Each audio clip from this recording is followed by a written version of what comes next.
Ok, amigos, voltamos aqui com o nosso quarto bloco desta nossa aula de número 7. Confere, Marcão, aula de número 7.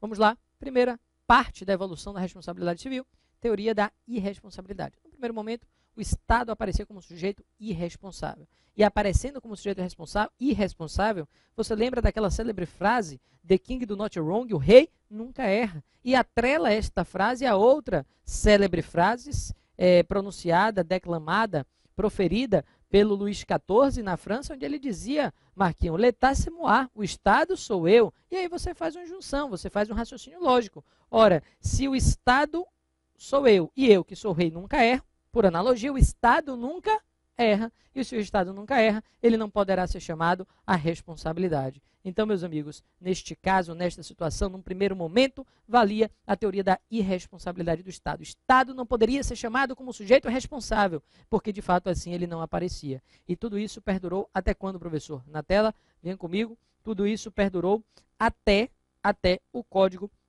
Civil de 1916. Até o Código Civil de 1916. Por quê? Porque a partir desse momento, o Estado passa a ser responsável de maneira ampla. O Estado passa a responder pelos seus atos. Antes, apenas em situações pontuais, tinham uma ideia de responsabilidade, mas passar a responder de maneira ampla, só a partir do Código Civil de 1916, o Estado passa a ser responsável e passa a deixar de responder só em algumas situações pontuais e passa a responder de forma ampla. É quando nasce no Brasil, a partir daí, a teoria da responsabilidade subjetiva, a teoria da responsabilidade subjetiva. Então, a responsabilidade ela durou até o Código Civil 16, porque a partir daí, 3.2, já veio a teoria da responsabilidade subjetiva. Repito, a teoria da responsabilidade subjetiva do Estado surge com o Código Civil de 1916. E a primeira questão que você deve lembrar é que a responsabilidade subjetiva, ela nasce atrelada à ideia de atos ilícitos.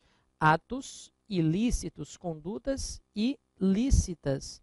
A responsabilidade subjetiva, ela nasce atrelada à ideia de condutas ilícitas, atos ilícitos praticados pelo Estado. Por quê, professor? Porque na responsabilidade subjetiva nós trabalhamos com o elemento culpa. E o elemento culpa significa o que, Éden? O elemento culpa significa agir com negligência, com imperícia ou com imprudência. Elemento culpa significa agir com negligência, com imperícia e com imprudência. Ora, se você pratica um dano porque você agiu de maneira negligente, imperita e imprudente, você com certeza violou a legalidade. E sempre o elemento subjetivo, ele tem que estar presente na responsabilidade subjetiva. Repito, o nome é responsabilidade subjetiva, por quê? Porque ela trabalha com o elemento subjetivo. E o elemento subjetivo é o ânimos. E o elemento subjetivo é a intenção. É o ânimos, é a intenção. E nesse caso, aqui eu preciso de culpa, meus amigos. E a culpa em sentido estrito, que é aquela em que o sujeito age com negligência, com imperícia e com imprudência. Se ele atua com culpa, se ele atua com negligência, com imperícia e com imprudência, o que nós temos? Ele atua violando o sistema jurídico. E aí, olha lá, a responsabilidade subjetiva, ela vem sim, como eu falei, atrelada a condutas ilícitas, porque agir dessa forma é violar a legalidade. Ainda, com certeza, para ter responsabilidade subjetiva, além da culpa, eu preciso de que, Éden? Quais são os elementos que nós podemos apresentar aqui para a chamada responsabilidade subjetiva do Estado? Quais são os elementos que nós devemos apontar aqui para essa responsabilidade subjetiva? Eu preciso de uma conduta, eu preciso de um dano, eu preciso de um nexo de causalidade e eu preciso do elemento culpa em sentido amplo, que envolve o que, Éden? Tanto o dolo quanto a culpa em sentido estrito. Tanto o dolo quanto a culpa em sentido estrito. Então, conduta, dano, nexo, e você tem aí conduta, dano, nexo e a culpa, que em sentido amplo, ela abrange tanto o dolo quanto a culpa em sentido estrito. Éden, não entendi, eu não sou da área, me respeite. Olhe lá, respeitando aqueles que não são da área, o dolo é quando ele age por querer, ele quis produzir os resultados finais danosos. Culpa é quando você age sem querer, mas causa os mesmos resultados danosos. E aí, quando se diz que o sujeito agiu ou com dolo por querer ou com culpa sem querer, tudo isso é sintetizado no conceito de culpa em sentido amplo. Então, aqui na esfera extrapenal, não se divide se foi dolo, se foi culpa em sentido estrito, porque tudo isso Tudo isso é simplesmente sintetizado na expressão culpa. Se agiu por querer ou se agiu sem querer. É tranquilo dizer que ele agiu com culpa. E esses são os elementos. Porque eu preciso de uma conduta Éden? Ela pode ser uma ação, ela pode ser uma omissão, mas eu preciso de uma conduta, pode ser comissiva, pode ser omissiva, mas a ideia é, se o Estado ele não fez nada, ele não pode agir. Por que eu preciso de um dano, professor? Porque sem dano não há que se falar em responsabilidade. Imagine que você receba uma indenização por parte do Estado, você receba uma indenização por parte do Estado e você não teve dano. Isso vai gerar um enriquecimento sem causa. Então não tem sentido. Na tela, olhe lá, você também precisa agora de um nexo. E o que é o nexo de causalidade, Éden, significa dizer que a conduta gerou o dano ou que o dano foi gerado por aquela conduta. O nexo de causalidade é justamente esse liame, esse vínculo, esse elo. Esse elo só pode ser de ligação, não vamos incidir em pleonasmos, e aí é justamente o liame que mostra que a conduta gerou dano e que o dano foi gerado por aquela conduta. E aí, finalmente, você tem a culpa ou dolo, ok? Necessariamente, se a responsabilidade subjetiva tem que ter culpa ou dolo, basta a culpa em sentido estrito, mas pode ser uma conduta dolosa também, e aí eu tenho que ter dolo ou então a culpa em sentido estrito, que eu já disse que é a negligência, que é a imperícia ou que é a imprudência. Acontece, meus amigos, que quando surgiu a teoria da responsabilidade, só fazendo uma evolução histórica aqui, só fazendo um histórico. Quando surgiu a teoria da responsabilidade, num primeiro momento, a responsabilidade objetiva, num primeiro momento, ela trabalhou com a chamada culpa do agente. Num primeiro momento, a teoria da responsabilidade subjetiva ela foi aceita no Brasil com base na teoria da culpa do agente. E o que existia era a necessidade de se mostrar não só conduta, dano, nexo e culpa, como ainda quem foi que praticou aquela conduta. Perceba, não é um novo elemento, é conduta, dano, nexo e culpa. Mas, aqui para dificultar a responsabilidade do Estado, para dificultar a possibilidade do Estado arcar com suas responsabilidades, exigia-se, nesse momento, o Estado exigia que você, vítima de um evento danoso por um agente estatal, apontasse quem foi o agente, porque era a teoria da culpa com base no agente, ou seja, não só bastava você mostrar que o serviço não foi prestado ou que foi prestado de maneira deficiente, mas você tinha que mostrar quem foi que prestou de maneira deficiente ou quem deveria ter prestado quando não prestou. Ou seja, no primeiro momento, dificultando muito a vida da vítima e tentando proteger o Estado. Olha lá na tela, tivemos o que, Éden? Tivemos aí a teoria da responsabilidade subjetiva na culpa do agente, que evolui para o segundo momento, para a chamada teoria francesa da culpa do serviço, ou falta do serviço, na França, faute du service, ou culpa anônima, que significa o que, Éden? Que não basta, ou melhor, que não precisa você apontar o agente, basta mostrar que o serviço não foi prestado ou que ele foi prestado de maneira ineficiente. Não precisa apontar o agente, basta que demonstre que o serviço não foi prestado ou que ele foi prestado de maneira ineficiente ou atrasada. Falta do serviço, culpa do serviço ou culpa anônima. E aí você poderia me perguntar, mas professor, tudo bem, você já desenhou os contornos da responsabilidade subjetiva para nós. Mas vem uma pergunta, e se eu quiser afastar essa responsabilidade? Meus amigos, me acompanhem. Aqui, o que nós temos que observar? Que normalmente as pessoas dizem que para afastar a responsabilidade subjetiva, você precisa afastar, sabe o quê? A culpa. É verdade, professor? Vamos dar uma olhada? Meus amigos, quando nós afastamos a culpa, é claro que afastada está também a responsabilidade. Afastar a culpa é afastar a responsabilidade. Só que de maneira equivocada, algumas pessoas ainda insistem em dizer que a única maneira de você afastar a responsabilidade subjetiva é afastando a culpa. Isso é um absurdo, é inadmissível, porque se a culpa depende de 4 elementos para poder se sustentar, não será possível que, com base em apenas um deles, ou 2, ou até 3, ela se sustente. Da mesma forma que se eu afastar a culpa, afastada estará a responsabilidade. Do mesmo modo, no mesmo sentido, se eu afastar a conduta, se eu afastar dano, ou se eu afastar nexo, também responsabilidade não haverá. Então é claro que se eu afasto culpa, eu afasto a responsabilidade, porque na responsabilidade subjetiva eu preciso da culpa, que é o dolo ou a culpa estrita. Mas se eu não tiver dolo, se eu não tiver culpa em sentido estrito, estará afastada? Estará. Mas se eu tiver dolo, tiver culpa em sentido estrito, mas não tiver dano, não tem responsabilidade. Se eu tiver dano, mas não tiver culpa, se não tiver conduta, não tem responsabilidade. E se tiver conduta, dano e nexo, conduta, culpa e nexo, mas não tiver dano, não tem responsabilidade. Se tiver conduta, nexo e dano, mas não tiver culpa, não tem responsabilidade. Conduta, culpa e nexo e dano não tem responsabilidade. Ficou tudo meio maluco, mas enfim, são 4, se faltar um deles, não tem responsabilidade, ok?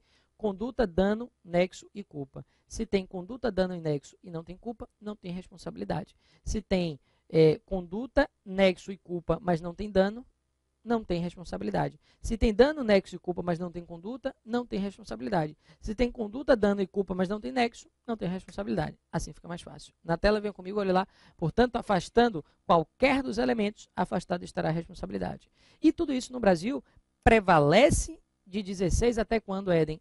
Até 46. Porque a partir de 46 passa a entrar no Brasil uma nova teoria, a chamada teoria da responsabilidade objetiva, a teoria da responsabilidade objetiva. E a Constituição de 46 já falava em teoria objetiva e nós continuamos com ela. E a gente vai dizer que a responsabilidade objetiva hoje no Brasil está fundamentada, está pautada no artigo 37, parágrafo 6º da nossa Constituição. E aqui, Éden, ela decorre tanto de conduta lícita quanto de conduta ilícita. Essa aqui decorre tanto de conduta lícita quanto de conduta ilícita.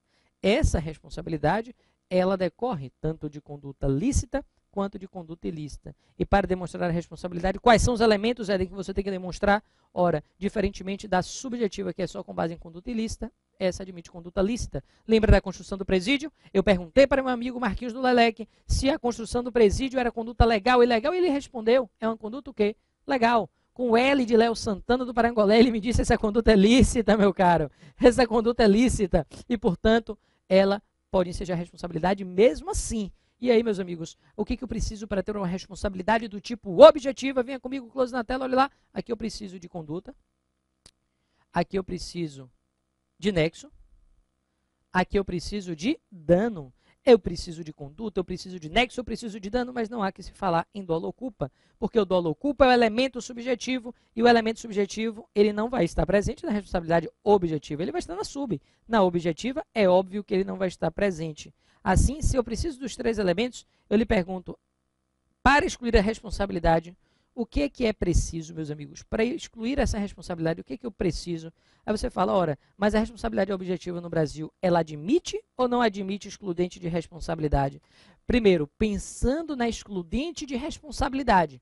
Pensando na excludente de responsabilidade, você tem que colocar na cabeça que o Brasil adota 2 teorias. São 2 teorias diferentes e as duas elas são admitidas em partes. Você tem uma regra e você tem uma exceção. O que nós precisamos perceber, Éden? O que nós precisamos observar aqui? Primeiro, você tem a teoria do risco administrativo e a teoria da responsabilidade objetiva com base no risco integral. Qual é a diferença? A regra no Brasil é que a nossa responsabilidade objetiva, venha comigo, close na tela, ela é com base no risco administrativo.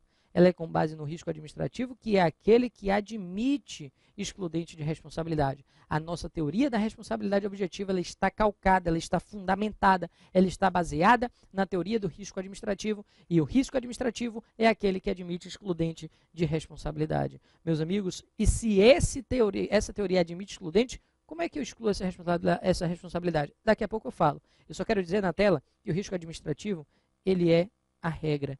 E se ele é a regra, eu quero dizer que, excepcionalmente, nós podemos trabalhar em caráter aqui de exceção. Nós podemos trabalhar com o quê? Em caráter de exceção, nós podemos trabalhar com risco, que Leleque? Com risco integral. Com risco integral. E o risco integral, meus amigos, é aquele que não admite excludente de responsabilidade. O risco integral, ele não admite excludente de responsabilidade. Existem hipóteses, Éden, em que nós não vamos afastar a responsabilidade em nenhuma situação? Sim. Se o dano ocorreu, o Estado responde em qualquer situação? Sim. Existem situações, meus amigos, que se o dano ocorrer, o Estado ele vai responder porque não haverá possibilidade de se afastar a responsabilidade. São danos que não vão admitir excludente porque o risco é integral. Claro, dentro de uma razoabilidade. Não é se o sujeito se matou, na casa dele o Estado vai responder. Não. É claro que é dentro da atividade estatal. Dentro da atividade estatal, se estão presentes aí os elementos, nada vai poder excluir essa responsabilidade. Ok? Professor, exemplo, bom, a Constituição, a doutrina diz que as exceções que trabalham com a teoria da responsabilidade objetiva com base no risco integral são dano ambiental, dano nuclear e dano envolvendo material bélico. dano ambiental, dano nuclear e dano envolvendo material bélico. Ambiental, nuclear e material bélico. O sujeito chega na usina nuclear. Bom, o Estado que trate de trancar, porque o indivíduo em águas querendo se matar, ele vai pular no tanque. Ah, mas é culpa exclusiva da vítima, professor. Mas o risco é integral. O Estado tinha que dar um jeito para que ali, meus amigos, ele não entrasse. Da mesma forma, o Estado, ele resolve construir, agora, Leque, não é mais um presídio do lado da sua casa, ele resolve construir um armazém de material bélico. Só que ele não resolve construir mais do lado da sua casa, agora ele resolve construir longe de sua casa, mas a explosão foi tão grande quando caiu um raio, foi tão grande que atingiu a sua casa que estava longe. Professor, mas o Estado cumpriu a parte dele, construiu longe, o sujeito que foi lá, imagine, não pegou na casa, o sujeito foi lá, mexer na arma e explodiu, o Estado responde, porque é material bélico. E o outro é dano ambiental. Então, dano ambiental, dano nuclear e material bélico, na tela, olha lá, risco integral, mas nós temos o quê? Que isso é exceção. Dano ambiental, dano nuclear e dano envolvendo material bélico é a exceção. Mas a regra é o que, Éden? É a teoria da responsabilidade objetiva com base no risco administrativo. E se a teoria do risco administrativo ele é regra no Brasil, bom, como é que eu afasto essa responsabilidade? Bom, pensando na excludente, tem gente que diz quando a gente afasta a responsabilidade é quando a gente afasta a conduta do Estado apenas. Por quê? Porque culpa exclusiva da vítima, caso fortuito e força maior excluem a conduta do Estado. Então, se eu excluir a conduta, seja por culpa exclusiva da vítima, seja por caso fortuito, seja por força maior, afastado estará a responsabilidade. Pergunta-se, se eu tenho uma culpa exclusiva da vítima, se eu tenho um caso fortuito, se eu tenho uma força maior, em todos esses casos, essas situações, eu afasto a responsabilidade objetiva? Afasta. Só que, coincidentemente, todas essas situações afastam o mesmo elemento. Culpa exclusiva da vítima, caso fortuito e força maior, vai afastar o que, Éden? Na tela, olhe lá, a conduta do Estado. Culpa exclusiva da vítima, caso fortuito e força maior, vai afastar apenas e tão somente a conduta do Estado. Apenas e tão somente a conduta. E o que eu quero dizer aqui é que o Estado ele haverá de responder, não só se a conduta estiver afastada, como nesses três exemplos, culpa exclusiva, o sujeito que se joga na frente do carro da polícia, e a polícia mata, não tem problema nenhum. Problema tem para a família, mas o Estado não vai ter problema nenhum porque o sujeito se jogou, a culpa é exclusiva dele. Então, nesse caso, afastou a conduta do Estado. O Estado estava de boa. A viatura trafegava na via normal e o sujeito pulou da passarela e caiu em cima do carro. Não teve conduta que causou a morte do Estado. Não, o Estado estava no exercício normal de sua atividade. Da mesma forma, eu quero dizer, caso fortuito, um evento imprevisto, imprevisível, abriu uma rocha ali rápido e causou um dano, ninguém podia prever. Uma força maior, isso é um caso fortuito, uma força maior, um evento da natureza, um deslizamento absurdo, um raio que cai e mata todo mundo. Bom, aí o Estado não pode fazer nada. Nesse caso, a força é maior. Chuvas na região serrana do Rio, força maior. O Estado vai ter que arcar com a responsabilidade pela vítima daquelas pessoas, pela vida daquelas vítimas, na verdade. Ali não tem condições, a não ser que houvesse antes uma negligência ali por parte do Estado, mas não sendo comprovado nada, não teria como. Então o que eu quero dizer é, não só nesses três casos, observe comigo, não só nesses três casos, onde eu, com culpa exclusiva da vítima, onde eu com caso fortuito, onde eu com força maior afasto a conduta, não só nesses três casos, não só nesses três, como também em outros, que eu afaste o nexo de causalidade. Ou se eu afastar o dano, como a gente trabalha na regra do risco administrativo, que é aquele que admite excludente de responsabilidade, o que é que nós temos, Éden? Conduta, nexo e dano. Conduta, nexo e dano. Certamente nós teremos o que aí? Nós teremos afastado quaisquer desses três elementos, nós teremos afastado a responsabilidade. Observe comigo, olha lá, a nossa responsabilidade ela é objetiva, ela é lícita ou ilícita, decorre de condutas lícitas ou ilícitas, e está com base no artigo 37, parágrafo 6º da nossa Constituição. Tudo beleza? Tudo jóia? Tudo tranquilo? Agora vamos analisar esse artigo 37, parágrafo 6º. O artigo 37, parágrafo 6º da Constituição da República Federativa do Brasil. Ele diz o que, professor? Eu vou tentar pensar esse dispositivo aqui. Deixe-me ver se ele está fácil. Ele já está aqui na minha mão. Eu só vou colocar no parágrafo 6º para que a gente possa evoluir no nosso raciocínio. Ele já está aí na sua tela. O que ele diz, professor?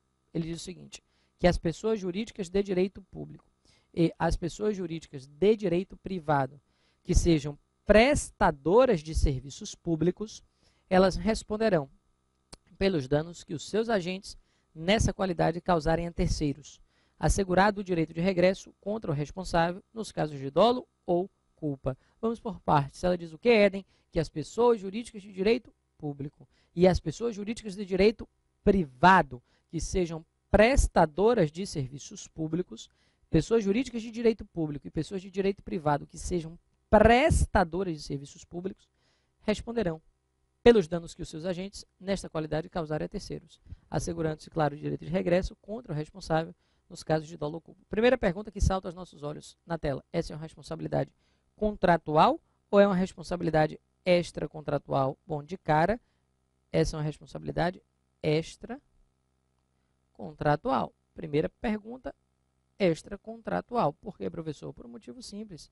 É uma responsabilidade extracontratual porque ela não decorre de nenhuma relação de contrato. É uma responsabilidade que não decorre de nenhum contrato, ou seja, o Estado não vai responder porque ele descumpriu uma cláusula contratual. Não. O Estado não vai responder porque ele está sacrificando um direito seu, como na desapropriação. Não. A indenização do contrato de concessão, quando o Estado descumpre uma cláusula, é a responsabilidade contratual. No sacrifício de direito, nós temos o exemplo da desapropriação. Nenhuma dessas indenizações tem por base o 37, parágrafo 6º. Nenhuma delas. Imagine, você, empresa, concessionária, celebra com o Estado um contrato de concessão de serviço público. Celebrou com o Estado um contrato de concessão de serviço público. Celebrou com o Estado esse contrato, o que, que nós temos, Éden? Você tem aí obrigações recíprocas. O Estado tem que cumprir as dele e você tem que cumprir as suas. Se o Estado não cumpre a obrigação dele, responsabilidade contratual. Não tem nada a ver com 37, parágrafo 6º. Da mesma forma, se o Estado vai desapropriar o seu imóvel e você vai ter que ser indenizado por isso, não tem nada a ver com 37, parágrafo 6º. É a chamada indenização por sacrifício de direito, porque o elemento da indenização ali era o elemento principal. O Estado ele queria mesmo ali atingir. Ele queria mesmo tirar sua propriedade. E como a indenização vai ser o elemento principal, sacrifício de direito. Mas quando o Estado ele coloca um serviço público na rua e ele lhe causa um dano, ele não quis lhe causar um dano. Mas, normalmente, às vezes o dano acontece. E aí, não é sacrifício de direito, não é contratual. Olha lá, é a responsabilidade do 37, parágrafo 6º, que é a responsabilidade extracontratual. Primeiro, quem é o sujeito, Éden? Eu já disse. O sujeito vai ser pessoa jurídica de direito público ou pessoa jurídica de direito privado, mas que seja PSP. O que é PSP, professor? Prestadora de serviço público. Então, pessoa jurídica de direito público pode ser administração direta, União, Estados, DF, municípios ou indireta de direito público, autarquias e fundações públicas de direito público, com certeza, sem nenhuma dúvida. Mas não só elas, as pessoas jurídicas agora de direito privado que sejam prestadoras de serviços públicos.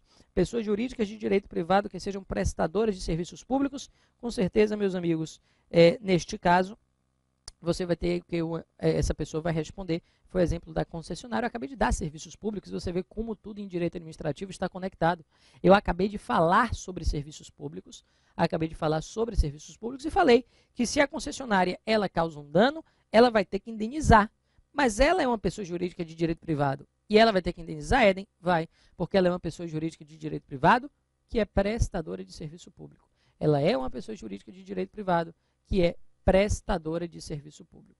Beleza? Tudo jóia? Tudo tranquilo? Na tela, olha lá. Vamos continuar. Aqui você tem, portanto, uma responsabilidade que decorre de quê, professor? Uma responsabilidade que é extracontratual, que decorre do artigo 37, parágrafo 6º da nossa Constituição. 37, parágrafo 6º, responsabilidade extracontratual. E aí você vai me perguntar, professor, e se essa pessoa jurídica de direito privado ela não pode responder, o Estado vai ser chamado à responsabilidade? Vai. Imagine que o Estado tenha delegado. Imagine que o Estado ele tenha transferido, que o Estado tenha delegado, imagine que o Estado ele tenha transferido e a pessoa não tem dinheiro, a concessionária. O Estado responde sim. Aí vem a pergunta da prova. Eu já respondi no assunto passado, está tudo linkado. O Estado responde solidariamente, porque ela pode acionar os dois ao mesmo tempo, ou o Estado responde subsidiariamente, porque a responsabilidade tem benefício de ordem, e ela é primeiro para a empresa, por isso que a da empresa é primária, e primária é quando a pessoa responde por ato de agente seu, e só depois vai ser do Estado subsidiária, segunda resposta. Então a responsabilidade não é solidária, é subsidiária. E subsidiária é com benefício de ordem, ou seja, primeiro responde a empresa, depois responde o Estado. A empresa é primária. Por quê? Porque primária é a responsabilidade de uma pessoa por ato de agente seu. E subsidiária é quando outra pessoa responde por agente de outra pessoa jurídica. Ou seja, o Estado respondendo por um agente da empresa de ônibus. Então, na tela, olhe lá a responsabilidade dessa pessoa jurídica de direito privado. Ela vai ser primária, mas se ela não responde, o Estado responde de maneira subsidiária. O Estado responde subsidiariamente. Beleza, meus caros? Tudo jóia? Tudo tranquilo? O que nós precisamos perceber ainda? Professor, hoje nós temos o quê? Sobre o sujeito eu já falei. Sobre a conduta, eu posso falar que essa conduta aqui, ela pode ser, como eu já disse, uma ação ou uma omissão. Com certeza, quando estivermos diante de uma omissão, aí sim teremos a exceção ao direito brasileiro, teremos a responsabilidade subjetiva. Por que, Éden? Porque a regra é a responsabilidade objetiva do artigo 37, parágrafo 6º. Mas, excepcionalmente, poderemos trabalhar com a responsabilidade subjetiva, professor? Excepcionalmente, sim. E quando é que teremos responsabilidade subjetiva entre nós? Na tela, coloque isso na sua mente, no coração e na corrente sanguínea, quando estivermos diante de uma omissão. Diante de uma omissão, teremos responsabilidade subjetiva, mas a ação vai ser responsabilidade objetiva. E aqui, meus amigos, seja para conduta lícita, seja para conduta ilícita. Enquanto aqui, a responsabilidade subjetiva, como trabalha com negligência, imperícia, imprudência ou atos por querer, vai ser sempre de condutas ilícitas. Enquanto que a ação é objetiva por atos lícitos ou ilícitos, a omissão ela é subjetiva e é só decorrente de condutas ilícitas, melhor dizendo. Só decorrente de condutas ilícitas. Tudo beleza? Tudo jóia? Tudo tranquilo? De um modo geral, essas são as questões que giram em torno do tema responsabilidade. Coisas que não dá para deixar de saber. Que a regra no Brasil é a responsabilidade objetiva, com a teoria do risco administrativo, que é aquele que admite excludente de responsabilidade. Saber que, excepcionalmente, o Brasil trabalha com risco integral, que é aquele em que não há excludente. E aí lá você tem dano ambiental, dano nuclear, material bélico, mas a regra é se admitir excludente. 37, parágrafo 6º, objetiva, risco administrativo, excepcionalmente é subjetiva, para atos omissivos ilícitos, mas ela é objetiva, o que, professor? Tanto para atos lícitos quanto para atos ilícitos e quando nós temos uma ação. A ação é objetiva para atos lícitos ou ilícitos. Omissão é subjetiva somente para atos ilícitos, somente para atos ilícitos. E na tela, olha lá, você tem aí que as pessoas respondem pelos danos dos seus agentes e o Estado tem o direito de regresso contra o responsável nos casos de dolo ou culpa. Se o sujeito agiu com dolo, ou se o sujeito agiu com culpa, se o sujeito agiu por querer, ou se ele agiu sem querer, porém com negligência, imperícia ou imprudência. Se ele agiu com culpa em sentido amplo, nesse caso, o Estado pode ter regresso em face do agente. Fechamos responsabilidade e fechamos mais um tema do nosso estudo. Ok, meus amigos? Fechamos a 7ª aula. Até o próximo encontro, o 8ª e última aula. Um beijo no coração de todos. Muito obrigado. Jesus os acompanhe e até a próxima, se Deus quiser. Tchau.